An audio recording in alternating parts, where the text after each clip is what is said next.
નમસ્કાર, હું છું રાહુલ વેગડા. આપનું સ્વાગત કરું છું એશિયાના સૌથી જૂના અખબાર મુંબઈ સમાચારના ડિજિટલ પ્લેટફોર્મ પર. ચાલો જોઈએ આજની મુખ્ય હેડલાઇન્સ.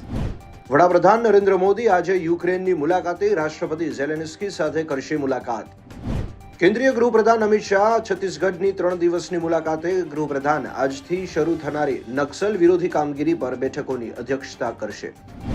આજે ભારતનો પ્રથમ રાષ્ટ્રીય અંતરિક્ષ દિવસ 23 ઓગસ્ટ 2023ના રોજ ભારતનું ચંદ્રયાન 3 ચંદ્રના દક્ષિણ ધ્રુવ નજીક ઉતર્યું હતું. ગયા વર્ષે અવકાશ અને એરોનોટિક્સના ક્ષેત્રમાં હાંસલ કરાયેલ વિશ્વસનીય નોંધપાત્ર સિદ્ધિને સન્માનિત કરવાની જાહેરાત કરવામાં આવી હતી. દિલ્હી દારૂ કૌભાંડ મામલે સુપ્રીમ કોર્ટ આજે કેજરીવાલની જામીન અરજી પર સુનાવણી કરશે.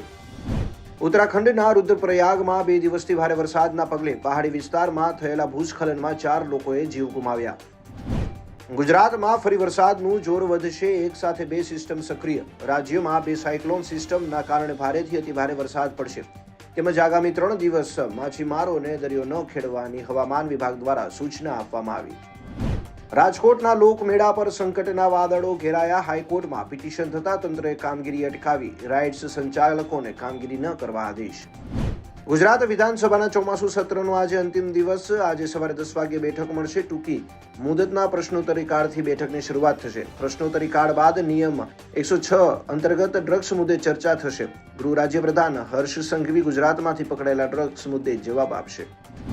નીરજ ચોપડાએ માત્ર 14 દિવસ બાદ જ તોડ્યો ઓલિમ્પિક રેકોર્ડ. લુસાને ડાયમંડ લીગમાં નીરજે 89.49 મીટર દૂર ભાલો ફેંકીને પેરિસ ઓલિમ્પિકનો 89.45નો પોતાનો જ રેકોર્ડ તોડ્યો.